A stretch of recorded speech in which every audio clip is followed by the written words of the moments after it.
Sobitxonov Ayibxon Akmaljon o'g'li yakka tartibdagi tadbirkor 2023-yil qishloq xo'jaligi ekinlarini yetishtirishda foydalanadigan kimyoviy vositalar maxsus do'konini tashkil qildik.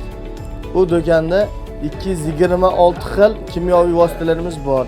Ulardan 150 xili inseksid, ya'ni hasharotlarga qarshi kurashiladigan ximikatlar. Qolgan qismlari gerbisid va fungisid yo'nalishida.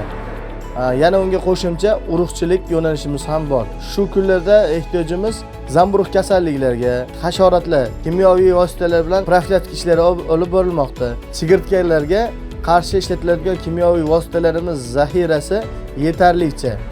Ya'ni 6,5 ming gektarga mo'ljallangan kimyoviy preparatlarimiz hozirda bor. Hasharotlarga vaqtida kurashish, mo'l va sifatli hosil olish garovidir.